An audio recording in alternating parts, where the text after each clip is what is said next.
working with a company here out of St. Paul named Wamilla, who does, puts wraps on buildings and transportation systems and point of purchase.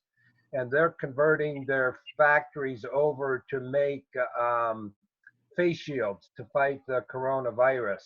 And it's my opinion, because of, what industries we are in, that every cashier and every convenience store and fast food server should be wearing face shields. So if and we're working with drive-up clinics to make those face shields available. So if anybody's interested in sourcing face shields or fighting the coronavirus, we have some significant efforts going on.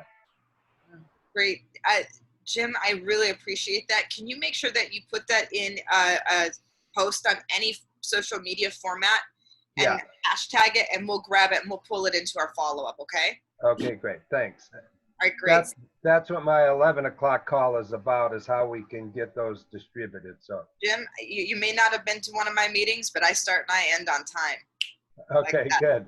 So, so Michelle, can I ask that we go ahead and grab the mute feature, because we're going to start.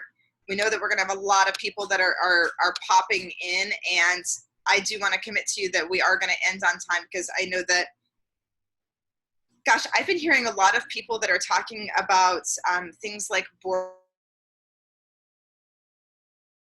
for our team at Revenue. That has not been the opportunity that we've had as we're working double and triple time to be able to support our clients, and we want to make sure that we're sensitive to the time that you have. So let's set a little framework for where we're going to go today.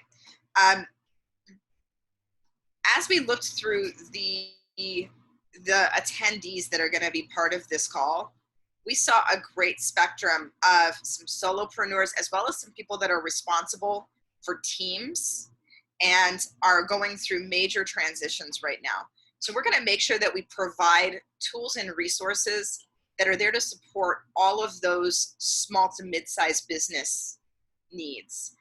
And we want to do it a little bit differently, because Lord knows we have been getting more solicitations. Like we can't even stop the robocallers right now, which is like the most tone deaf thing that I can possibly imagine at this point. And they're all trying to sell some kind of tool. And if you're familiar with @Revenue's kind of mission, is that business should be done from a place of professional love. And that really is about putting the human first, putting the people that you support and that are your clients, your stakeholders, your team members at the heart of what you do, and then finding the tools and the opportunities to wrap around and support them. So that's the flow that we're going to be going through today. We're going to start with Ish, who is absolutely masterful at building cultures and keeping teams connected. And then we're going to move into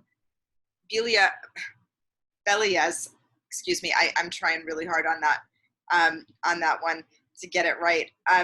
Technical opportunities, where she's going to be able to wrap some tools around that are going to really kind of soften how you give your team access to reduce stress and make sure that you've got a good tech tool to back that up. And then we're going to end it with how to use these tools to empower some of the psychological basics of communication so that you can continue to stay as connected as possible with the people that are your team members, your clients, and that tech and that humanity all come together as one note. So with that being said, I think we're ready to dive in. So I am very excited to be able to introduce you to a partner of mine that I got the pleasure to meet when I was at Goldman Sachs 10,000 Small Businesses, and have seen his business be a pillar in the Chicago community. And so I'm going to give you just a little bit of an introduction, and then we're going to let Ish take it away. So as an experienced partner, Todd Israelite, who is better known as Ish to those who know and love him, has an incredibly robust history in management consulting. Um, he is especially skilled at helping his clients improve overall performance by focusing on healthier leaders, more cohesive and psychologically safe teams, and thriving cultures. And he's got some really powerful things that he's going to share with us to apply that to where the world is today. So Ish, I'd like to hand over to you. Are you ready to roll? Yeah, great. Thanks, Marie. Thanks for that nice introduction. It's nice to see you all this morning. Good morning, everyone. Thanks for joining us today.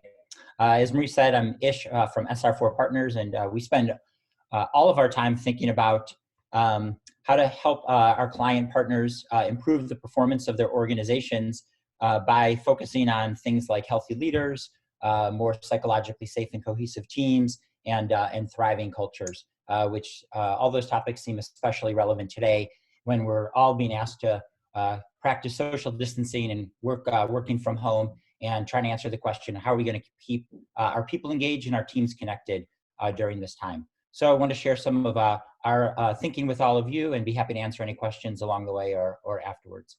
Please just let me know. It's also one of our beliefs that that companies are uniquely positioned to help people create social connections. And this is from former Surgeon General saying our understanding of biology, psychology, and the workplace calls for companies to make fostering social connections a strategic priority.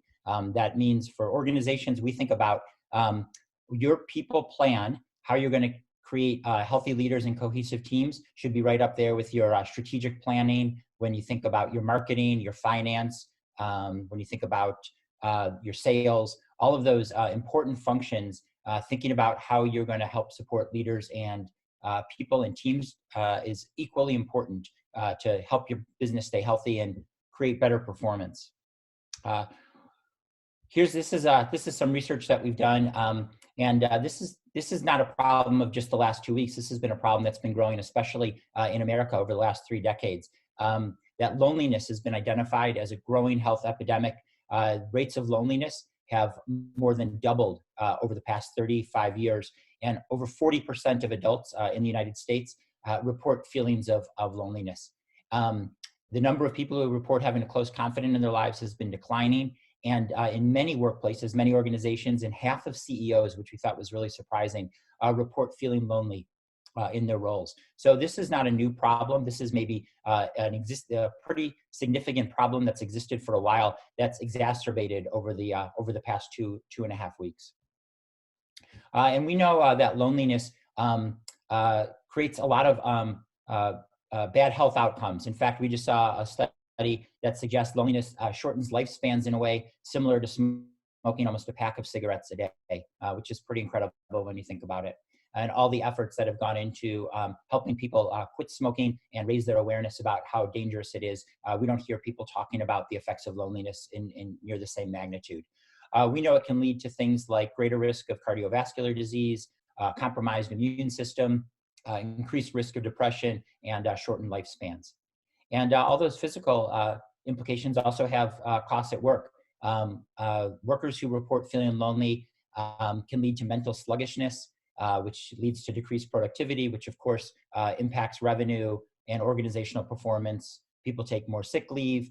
They don't have as many creative ideas. They don't contribute as much to their full potential. And it really hurts the performance of an organization. So it's a real problem both for the individuals and for the companies that they work at. And we know the opposite is true, that when people report having positive social relationships, that this can really be an incredible benefit to how organizations perform. It can increase self-efficacy, certainly increase team member engagement, employee retention, and productivity. And the modern workplace, we know, is inadvertently contributing to this challenge. While people are working in open offices, the focus on task completion and productivity leads people to feel more isolated, even if they're surrounded by others. And that's under normal circumstances. And now when we're being encouraged to work remotely, to avoid contact with all but our immediate family members, to stay off the streets, stay out of the parks, stay at home, only exacerbates people's feeling of disconnection, of isolation, and contributes to those feelings of loneliness. And here's some of the things that people miss when they're not together. This was some research that was done by Gensler that we saw published 2018, that people who work in an office spend about 8% of their day socializing with others. That doesn't include going out to lunch. That's actual during their 8-hour workday. That comes out to about 38 minutes a day socializing. And when people are asked to work at home or work remotely, the question that we ask is, where are they going to get that 8% time if it's not developed and not thoughtfully prepared for? And if you live in a time like we do now where you can't bring together physically, it's important to counterbalance the socializing deficit with more frequent and in-depth interactions that intentionally fill in the gaps by helping people to get to know each other and build trust. And essentially what we have to do during this time is find new habits and new ways of working in order to better support our colleagues and our team members so that they can feel connected, feel like they still have meaningful work and meaningful relationships, and still have that opportunity to create the important social connections that they need in order to be effective, both in their jobs and in their lives. We know that distributed workers struggle to create high quality connections, and there's usually 3 different ways that they struggle. Sometimes they struggle in just getting connected, which can be things like arranging logistics, rooms. Maybe you work with somebody in a different time zone and it's hard to find the right time when you can actually have a conversation or talk. We also know that being connected can be a challenge for many people. We're certainly learning about that here in Chicago, about how many families don't have Wi-Fi at home, don't have computers at home. And so when there's an order to work from home, for many people, that's a luxury that they don't have access to. And having the technology to support the work that you're doing for many people is something that can absolutely get in the way of those opportunities. And what we really focus on is the third type of connection, which is feeling connected, which is getting to know each other on a deep level beyond just our roles at work, and building trust.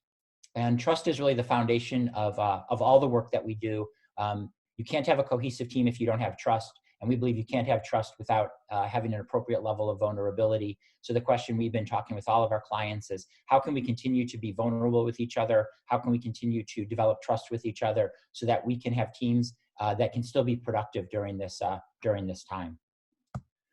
And we think that every issue can be an opportunity. So potentially this is an opportunity for all of us to learn new habits, new ways of working, to even create deeper and stronger relationships with our peers, colleagues, team members, people who report to us and who we report to. So here's some of the techniques that we've been encouraging our clients to adopt. There's certainly many more, but these are some of the ones that we've been promoting in the last 10 days in the meetings that we've been having with our client partners. We are encouraging leaders to change the way that they meet, with the cadence of how they do their team meetings. So many teams have a standing meeting on Monday or Friday afternoon, things like that. And what we're suggesting instead is evolving that to shorter duration, but more frequent team huddles, maybe as frequently as twice a day. 10 minutes in the morning, 10 minutes in the afternoon, or 10 minutes in the morning, 10 minutes at lunchtime. So instead of thinking about an hour or 90 minutes once a week, think about distributing that 90 minutes throughout the 5-day work week. Inside scoops and exercise, where we ask colleagues to share something about themselves through pictures for 5 minutes. You don't have to do everybody every time, but if you have a team of 6 or 8 people, maybe once a day, everybody gets a chance and they take a few minutes to share a little bit about themselves. Again, these are the kinds of conversations that people would ordinarily have in a workplace setting spontaneously, but now that people aren't bumping into each other, we're not walking to get coffee together, we're not walking to the cafeteria together, we're not gathering around the conference room, those kind of spontaneous interactions don't happen. So we have to create some new habits and new strategies for making sure that there's still those opportunities to connect.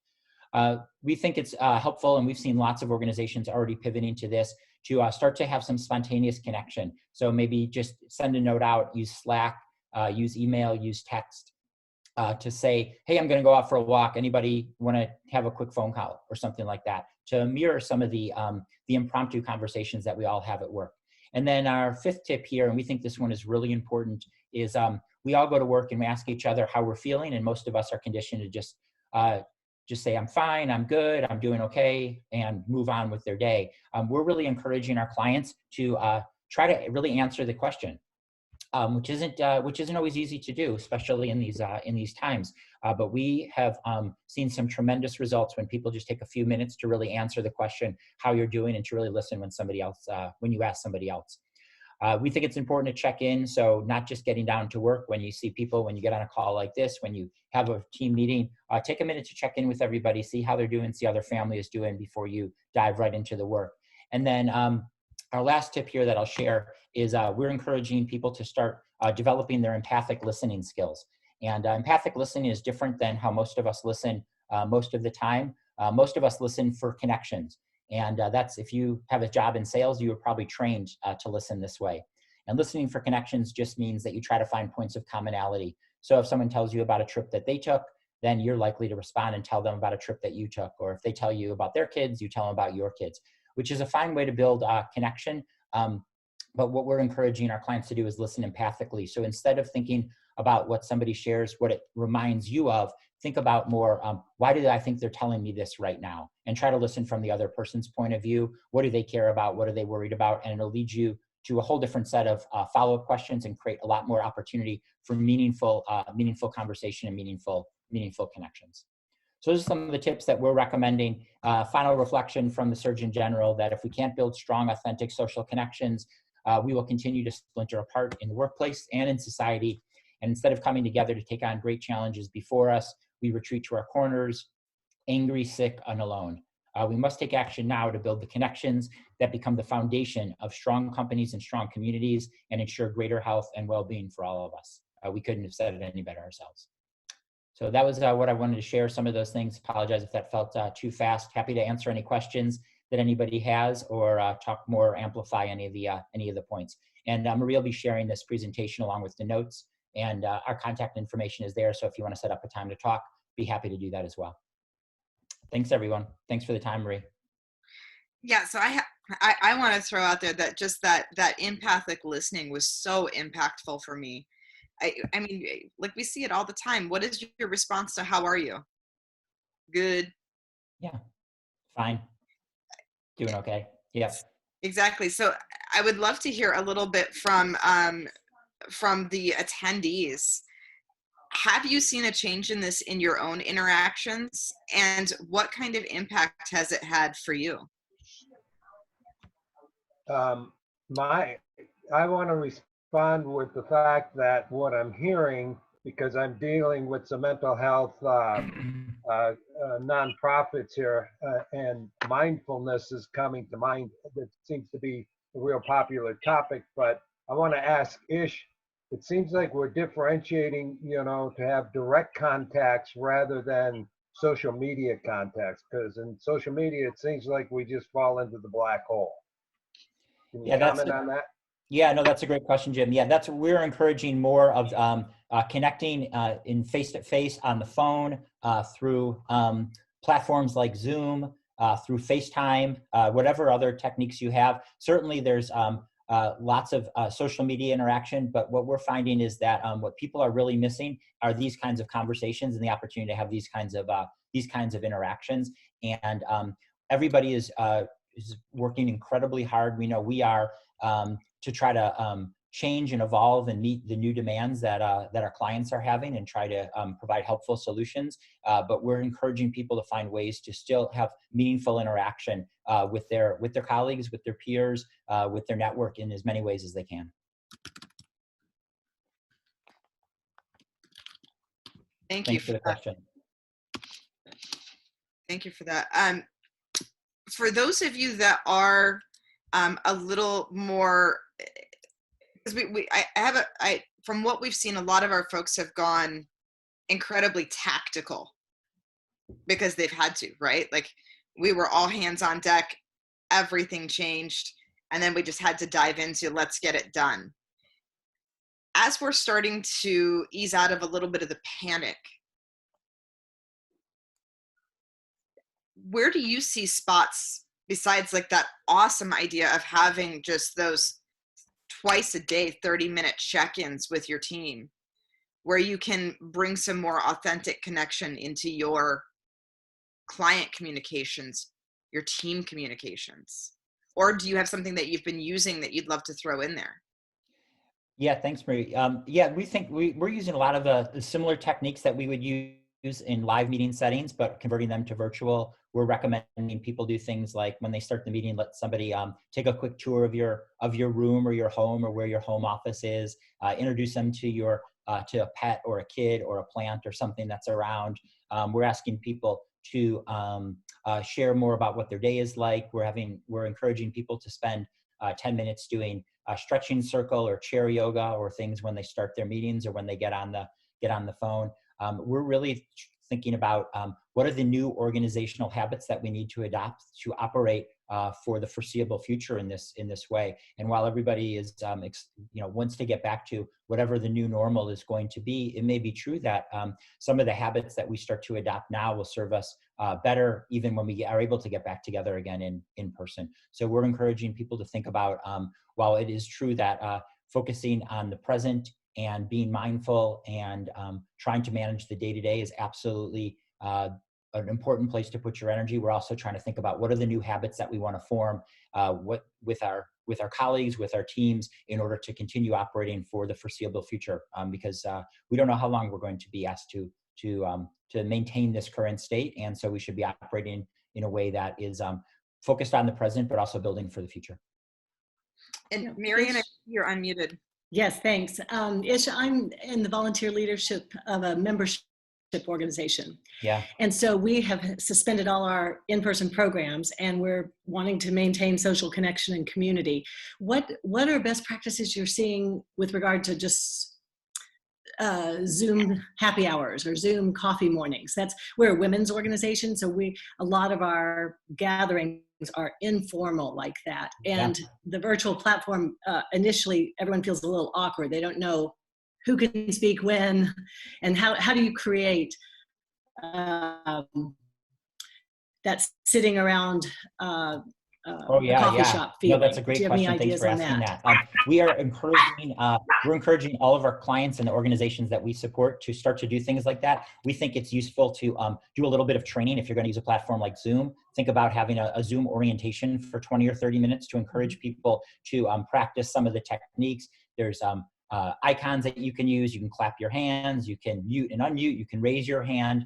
If you have a big group, it might be helpful to think about having some different roles than you would typically have in an in-person gathering, where instead of having one moderator, maybe think about somebody who's moderating the conversation and having a second person who's handling the technology. It's really hard to do both.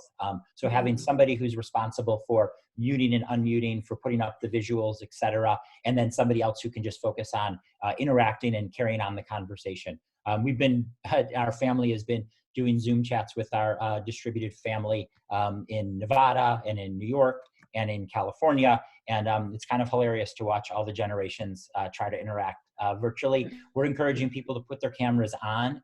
If you want to put a background on, that's fine. I have a background on here. There's lots of fun backgrounds you can use, but put your camera on. Don't just put your name up. And even if it's awkward the first couple of times, it gets more comfortable. But I would say the best tips that we've found, Marion, is have somebody focused on the technology and somebody focused on the conversation. It's really hard to do both. And we're used to being able to do both. We do a lot of in-person facilitation, and it's easy for me to do both in that setting. But in this setting, I can't do both. I can't focus on the tech at the same time I'm focusing on the people. Great suggestion. Thank you. Yeah. That's great. And Marion, one of the things that just popped up for me that I thought would be a little fun for the women that you work with is because you have such an international constituency, they're used to tea time. They may have lovely tea sets that they would like to tell their stories about, and little things like that allow them to bring themselves uniquely to the table you never would have talked about before. Right. Love that. Thank you. So thank you, Ish, so much. I always appreciate just not only the beautiful way that you show up, but the amazing amount of insights that you bring to the table. So thank you very much. I'm going to have you pull yourself out of share. Yep. Thanks, Marie. Yep. And I'm very excited to introduce the entire virtual world here that we have to our next speaker. So as a successful business person, Belia decided that her unique talent to understand and synthesize technology in order to help other organizations overcome their tech challenges and really allowing them to pursue and accomplish their organization's mission was her mission in life. And she's going to be sharing with us some tools that are going to help us overcome that I'm not in an office experience anymore. So we're going to hand it over. Go ahead. I'm going to unmute. There you go. Take it away. Hi, thanks for having me on, Marie, and thanks for doing this webinar, because I think it's very important, and all of a sudden we're being forced into a situation where we don't have all this information and we're trying to figure out what to do. Even within my client base, and my clients are small businesses, and they could be, you know, freelancers or single person offices up to smaller offices, nonprofits, and I have some charter school clients. So I've run the gamut of what everybody needs in these situations. And so I've got it down to 3 different points of things that need to be thought of and worried about and implemented in order for people to be able to still continue to be productive. Because one of the things that's very important in our current situation is we can't stop the money from moving, right? Like, it has to continue flowing. Otherwise, not only do we have health problems, we're going to have a horrible economic situation that's going to make things worse. So for me, I've been super busy for the last 2 weeks. I wake up in the morning answering client questions and making sure that they're able to continue to be productive in whatever industry that they're in. So those are the things that are keeping me busy. And I want everybody to continue to do stuff, because also if we're busy, we're not stressing, right, about what's going on and inundated in the news. And so I'm trying to help people of all different skill sets. My customers, my clients are, you know, they could be, you know, someone in their 70s who's, you know, maybe tech challenged, all the way down to people who are really good with tech but don't run the background stuff, right? So I work within that whole gamut of people's comfort levels. And so what I've got it down to is that people still need access to data, and maybe people weren't set up for that. So access to data, the security that you maybe didn't think about before because people were in an office and the security's built into there and now they're not. And then ways in which we communicate, which today most of it is voice over IP, that oftentimes includes different collaboration tools like a Zoom.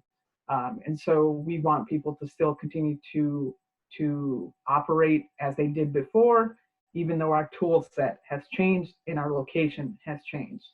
And so those are the things that the areas that I've been spending my time on pretty much for 12 to 15 hours every day, so that people can, like I said, continue to be productive and not freak out too much. So in terms of the data, the things that are important, if you were in a situation with a bigger office, someone like me would have come along and said, listen, you need to have a VPN infrastructure so that people can securely connect to the office. A lot of my clients are smaller and didn't have that kind of setup. And then here we are, like from one day to the next, you're told don't go into the office. Now you have to work from home.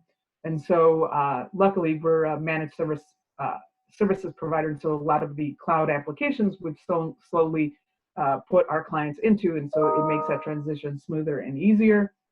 But also because we are a service provider, we have remote tools that we were using with those clients. And so we've managed to be able to then turn those up for clients so that they can use and remote into their offices securely.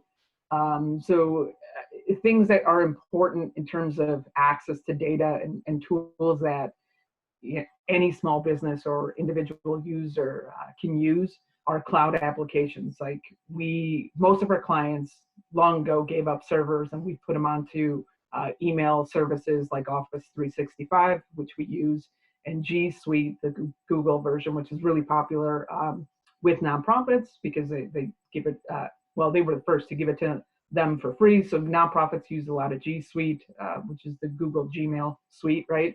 And then the schools, so all of CPS is on G Suite for education too. So having those tools we've basically said, okay, well, you used to just use email mostly, but now here are all these other features that are built into it that you've never tapped into, and we're going to start to get you into those so that you can continue to have access to the information. And what's important is that it is centralized, right? So you don't want everybody running around emailing information or downloading things and having them all on their devices, because now your data is all over the place. You want to be able to control that and still have strict permissions. And so with the paid versions of these applications, there's a lot on the back end that could be administered. And so we like to maintain that control. So those are ways in which people can go home and still get their email if they're doing it that way. Use SharePoint, use OneDrive, use the Google Drive with all your Word docs, your spreadsheets, all of that. And a lot of other applications, thankfully, are already in the cloud. A lot of people move from QuickBooks on a desktop at the office to QuickBooks Online. Even nonprofits use a lot of their fundraising software, grant stuff. All of that stuff has more than likely already moved to the cloud or some sort of virtual way of accessing it. So we just need to make sure that people have a secure access to those things. If people still need to access their desktops, a lot of times, like, your desktop is completely set up for how you operate, and then you go home, your home computer may not have all of the same tools, all of the files, all your shortcuts. Like, it's just not set up for you to work, and that's stressful for people. So it's ideal if users can just remote into the machine that they did use at the office.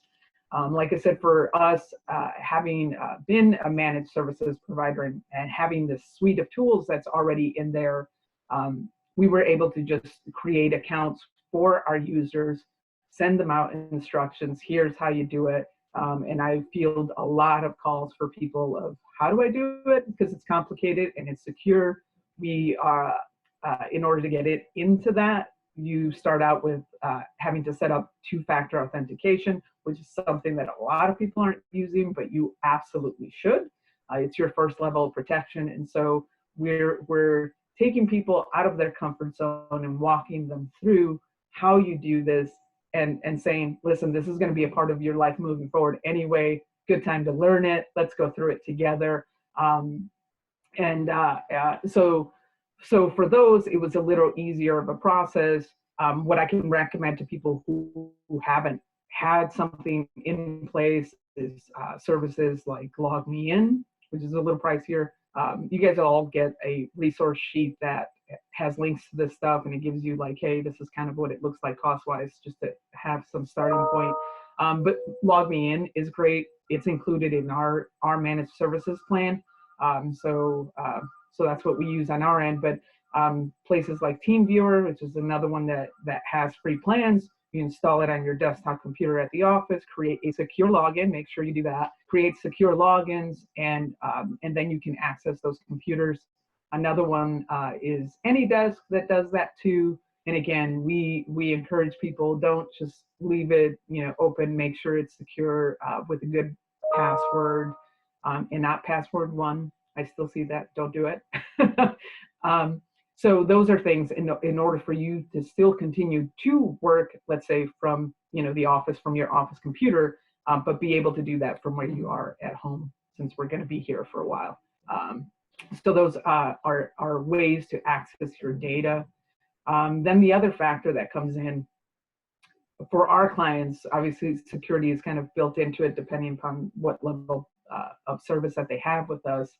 But if you have users who are now going to bring their own device into the office data infrastructure, you definitely want to ensure that those computers themselves are safe, or that you limit how they access, right? So if they're remoting in, that computer at the office is secure, then that's a lot better than if they're all of a sudden just pulling office files onto their computer, or even in a VPN situation, if their computer isn't safe, that exposes the whole entire office data. It puts it at risk of things like ransomware and all kinds of other infections. The ransomware being my least of all things because it is very damaging in that it encrypts all your data and then you can't get it back, right? So that to me is the extra level of protection. So like I said, the biggest defense for that is to keep all your data centralized and secure how people get to that. All computers should have some sort of antivirus software running on their computers. And you don't even need to spend a whole lot of money on that because Windows Defender is automatically enabled in every Windows 10 machine. So if you have a Windows 10 machine, it's probably running in the background. We recommend all kinds of different antiviruses, but to me, the ones that I prefer are the ones that you don't really notice are working in the background. So Windows Defender is one that we make sure every computer we ever touch has that and is running. With our managed programs, we use WebRoot because it tends to not slow down the computers. And so that's my big issue and why a lot of people, either skip that antivirus part because they don't know, or because it does slow down your computer. So WebRoot is great because it does its processing in the cloud, so it makes it faster. Malwarebytes is another one that's great. They have a free version of it that you can start out with, and you can upgrade from there. Bitdefender makes a nice suite of things. I do run across antiviruses that I don't like. Kaspersky, if I ever see it, I always uninstall it. It slows down things, and B, I just kind of don't trust it. And then like Norton, antivirus is another one that I think slows you down and causes more frustrations. But definitely, first thing you should have on any computer is an antivirus suite and have other ways to protect, which is DNS protection. DNS is basically the address book of the internet. So when you type in Google, the computer doesn't really know where necessarily Google lives. You need the address, and the DNS does that translation and says, oh, it's at, and it's a series of numbers. And so DNS, when computers get infections sometimes, it's that someone's taken over that and you think you're going to Google and it sends you to a whole different destination. And so DNS protection is helpful in terms of that. And then when it comes to ransomware, what is most important and has become much more popular today in terms of suites that are available out there is detect and protect. You want it to detect that you have been infected, and you want it to stop it and remediate right there in place.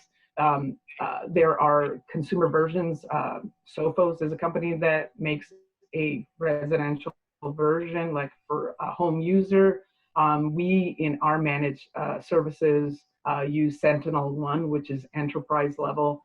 So normally you have to be a pretty big company in order to have this. We get like a couple of those versions in the tech tools. Yeah, all of that stuff is listed in there. Because it's going to be a lot to kind of digest. But so again, myself, when I went out to do this for myself as a consultant, I'm a business person, and all of this stuff would go in over everybody's head, including mine. I used to work at companies that had IT departments, so I would just say, hey, this is my problem, and it was their job to fix it. So my approach to things was, that's really complicated. IT people talk in a whole lot of tech language and really oversell businesses because they want everybody to have the best level of protection and hardware and software and all these things that, quite frankly, techs like to play with. And that's great. But for small businesses, it never seems to make sense. The budget never works. So for me, it was, I know what a business struggles with, and I just want to make it better. I want to remove those obstacles. And so we package everything all very simply at different grade levels. Whatever your budget can do and whatever you want to protect from, we do. And so that's how we approach it. And I priced everything on the base level so that it wasn't a big obstacle for businesses. And to me, it's just like, here, do this because you will have less problems. And so that's how we do it. We have, we're running into time. One question, can you cover just very quickly within about a minute and a half, personal identifiable information for small businesses? Like, what do you mean? Yevgeny, can you unmute and ask that question? Hi, Belia. So it's a question about personal account information. Like you're going to be working remotely, you might be sharing clients' information, and there's Sure. usually some level of protection that's required, or from that perspective, especially sending information to personal emails, because Right. some of us may not have the access, as you pointed out. So talking about that risk, Sure. Okay. I'll take it offline. So real quick, in Office 365, there is an add-on piece that does cover some things like that. And you can turn on different things so that when you send something to someone, they need a code on that end to be able to open it. So it travels more encrypted than your usual email, so that information isn't exposed. It does things like analyzes everything in your OneDrive folder to know that, hey, you have social security numbers just sitting there. So things like that.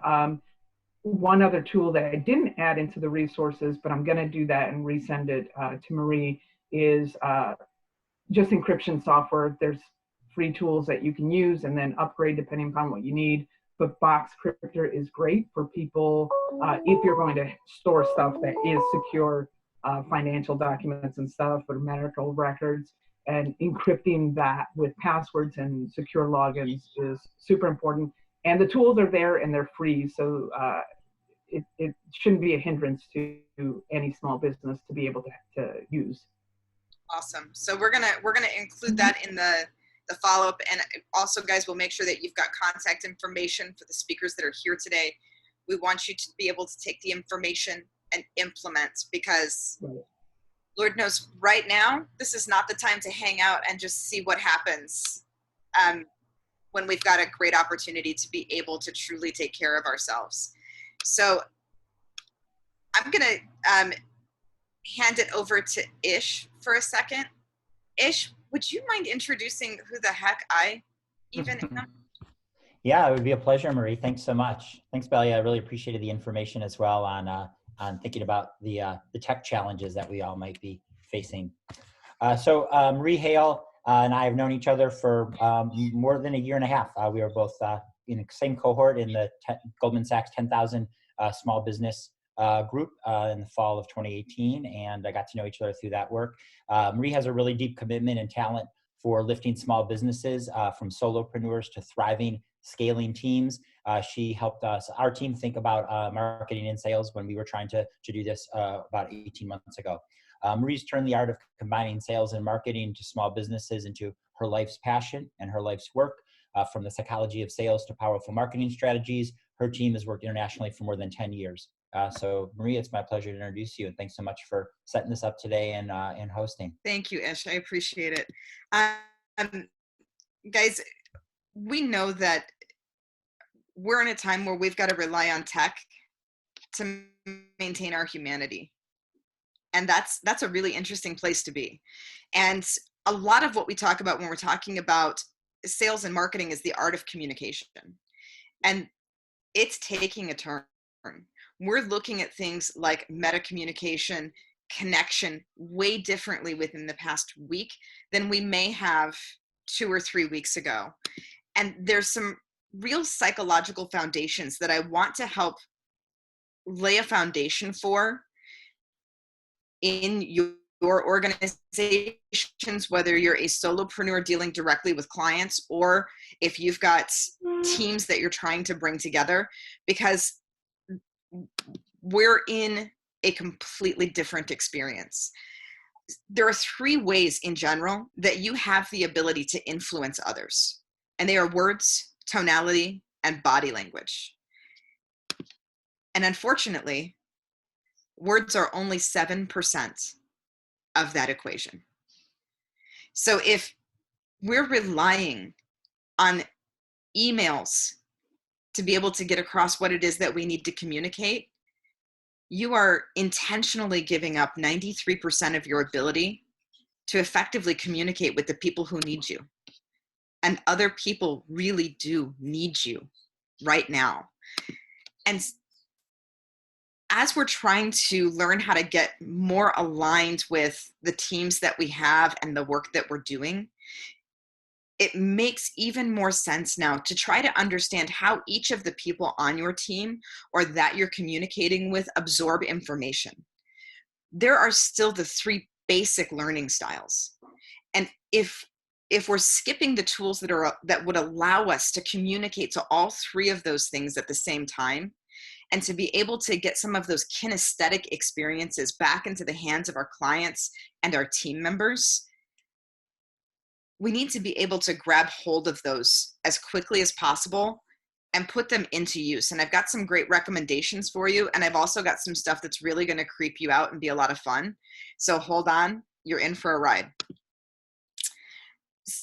There are micro decisions that have to be made all along the way of what we're doing. Decisions to stay emotionally engaged, decisions to move forward in the work that people are doing, and decisions on buying, because we still need to be able to sell. And I do want to plant that seed that while we are hypersensitive to the concept that we do not want to be fear-mongering, we do not want to be profiteering off of what's happening here, as business owners, we still have the ability to sell authentically and be of service to the market where it is. But it's as true as today, truer today than it probably was a few weeks ago, that all decisions are based on emotion and they're backed up with logic. Think about the emotions that people are experiencing right now. Fear, panic, anxiety, uncertainty. To get to a place where we're okay asking the questions to uncover what's really going on there. And so when Ish talked about making sure that you're using empathic listening and you're using empathy as a forefront of how you're communicating, not only with the people on your team, but with the clients that are truly needing you, you have a real opportunity to grow your relationships here and to start to uncover what's going to help them through where they're going.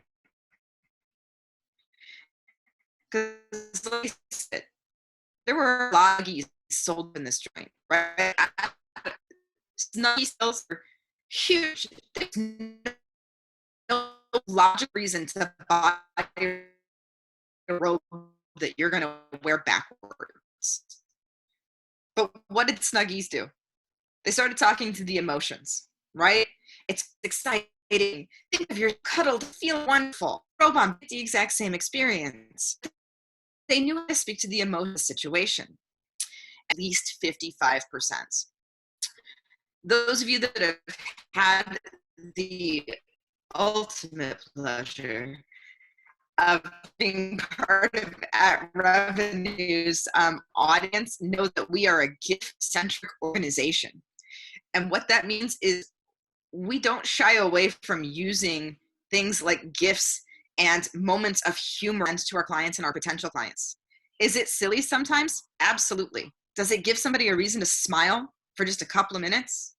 Absolutely. It's worth the 2 seconds. And I'm going to give you some tools that are going to help make that a lot easier and provide some additional value, because we know that it's a lot more than a good gift that's going to get you through where we're at. But we've got to start finding rapport builders.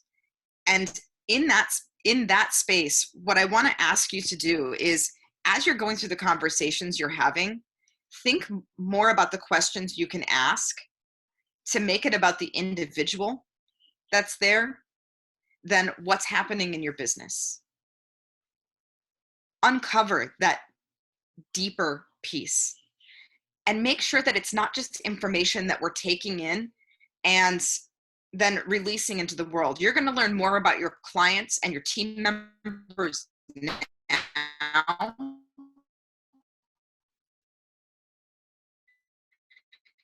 than you would have had opportunity to in the past week.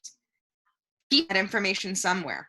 if you have a tool, put those notes out there. So, and again, it's a decentralization of information. It can't just be all in your brain. It can't be all in your memory. It needs to be put into a communication tool that can move things forward. And there's also a lot of tools that have hit the market that I'm going to share with you that are really uniquely suited to being able to help us communicate on a deeper level, especially if we don't already have the organic relationships built that we might like to see. So excuse me while I share my whole screen, but I want to show you a really cool tool that we have been using for a very long time. And it's a tool called Crystal Knows. Oops, excuse my sad face. Oh, it's not even gonna let me make it go away. Hold on for 1 second. Excuse me, while I reload. So we use a tool called Crystal Knows, which is a AI that will read LinkedIn profiles and samples of writing and help you understand the personality traits of the person that you're trying to communicate with. So I actually picked Shaylee. She's signed up for the meeting today, so hopefully she's on. And so I apologize if I creep you out, Shaylee, but here it is. Crystal Knows has gone through her profile and identified what her behavioral strengths are, where she sits on a variety of different behavioral styles, not personality traits, behavioral styles.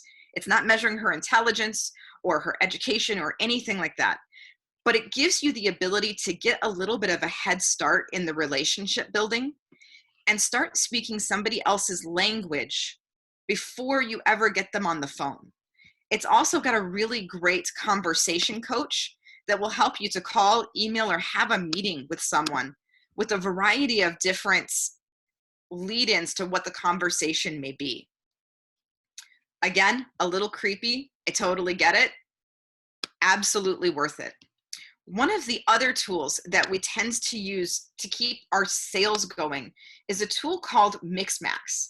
Mixmax is a great plugin. I apologize, this is only for G Suite, but it allows us a variety of options that not only speed up our communication by allowing us to very easily schedule events. We can quickly pop in polls, calls to action, well as videos. And right here is our favorite. We've got 2 different GIF tools that we can pop into easily to make sure that we're empowering our communication with something that's fun and light and specifically geared towards the person that we're speaking to and their individual behavioral style. It allows us to keep that emotional connection and continue that sales process as well. Because we know that right now, sales is going to be critically important. We're going to share these tools and a lot more with you as we go in on the follow-up. And guys, what we also want you to take away from this is 100%, this is not a sales pitch for any of you. This is just us giving you the very best of what we've been able to implement so that if there is anything that you need assistance with, we can be of service. I want to open it up to some last questions here as we're coming into our last minute. Those of you that do need to sign off, we'll make sure that you get the recording. But for those of you that have questions, let's open the floor.